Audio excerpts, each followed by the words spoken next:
Mandated constitutional changes. Your affirmative vote is key. Ever-tightening financial regulations worldwide to combat fraud and economic terrorism mean change is inevitable.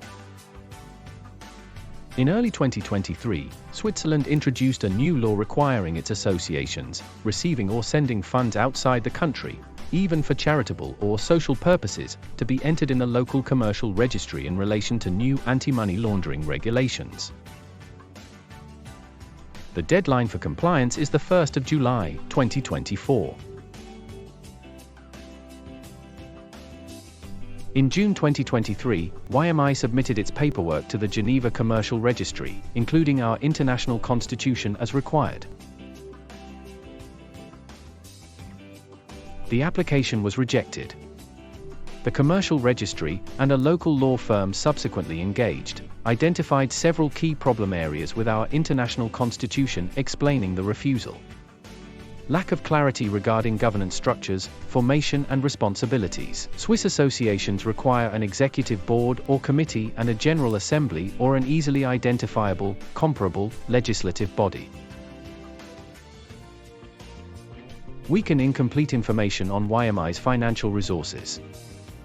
With no provision for voluntary donation or public funds. No provision for external statutory audit. This is required. Poorly defined or unclear conditions for membership adhesion and termination. Criteria for both member admittance and removal must be stipulated in the articles of the association per Swiss standards. Failure to include methods for grievance redressal. Mechanisms for internal arbitration and conflict resolution are to be defined within the constitutional articles. Guidelines, bylaws, and articles contained in one document. Traditionally, in Switzerland, and in general, bylaws are written and maintained as a separate document. No executive in Switzerland defined as a legal representative of the association with signatory rights. This is a new rule, introduced with the updated anti-money laundering laws. So, what are you voting on? Let's outline the key changes and impacts. Governance, renaming of the International Council as the Legislative Assembly of Representatives and the International Executive Officers as the International Executive Committee to comply with Swiss standards. Updating and outlining corresponding roles and functions accordingly. I understand that Swiss authorities need us to change some of our leadership terms to fit their rules. Before I vote, I want to be sure that this is not going to impact our movement or our management. I completely understand. I have gone through the documents and am reassured that none of the changes threaten YMI tradition and spirit. So, what exactly is going to change in terms of our leadership? Well, I am happy to see a clear separation of powers between the ICMs and IEOs. The IP will no longer have the deciding vote in the event of a tie. The motion will instead be defeated. A new rule stipulating the international executive officers must come from different areas will help ensure representative leadership.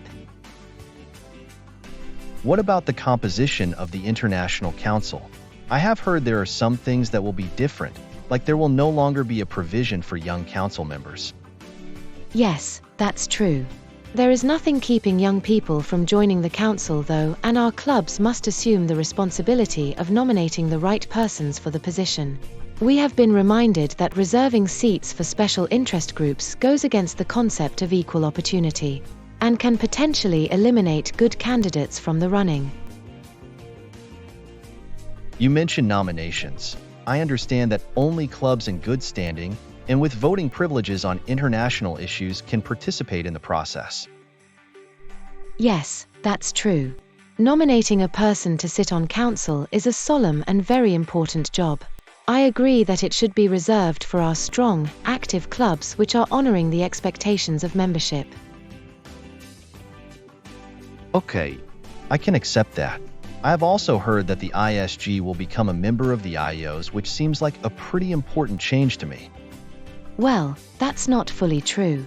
Swiss authorities now insist that at least one executive is based in country and acting as the legal representative of the association. To satisfy this requirement, the ISG has been listed as a member of the new executive committee, but without voting rights. So in reality, he has no more influence or authority than now. What else should I know? Identifying the association's resources as international dues from its members for its operating budget, and voluntary contributions for its projects and programs. Adding a provision for public funding. It is now clearly stated that international dues payable by the clubs constitute YMI's operating budget. Program and project contributions have been added as a recognized income source. There is also now a provision to include public funds. And what else? Stipulating the terms of membership. This is particularly relevant to me at the club level. Yes, of course. But if you read the amended constitution, you will see nothing has changed. Again, we needed to ensure that our constitution respects Swiss association law. So, certain guidelines have been converted to articles. Certain rules and practices have been imported from other documents, like the club charter certificate. Okay, I'm getting a handle on this, and it seems that this big vote is no longer so daunting. Thanks. Anything else? Outlining the processes for addressing grievances. The Constitution now has an article showing the forums and steps for solving conflict. Requested by Swiss authorities, this benefits clubs by providing clarity and structure should disagreement and division occur. Be sure to read the provided background documents to be fully informed. Be an educated voter. Other matters include items like the addition of a new article on immovable properties relative to the ownership of real estate and suppression of the current article on offices, which was deemed irrelevant. I am excited to be part of this important process and to add my voice to help YMI continue safely and strongly into its second century. Remember, it is essential to approve the proposed changes to conserve YMI's legal standing as a globally oriented, non-profit association in Geneva and to maintain all the corresponding rights and advantages, such as tax exemption. YMI is counting on you and your support.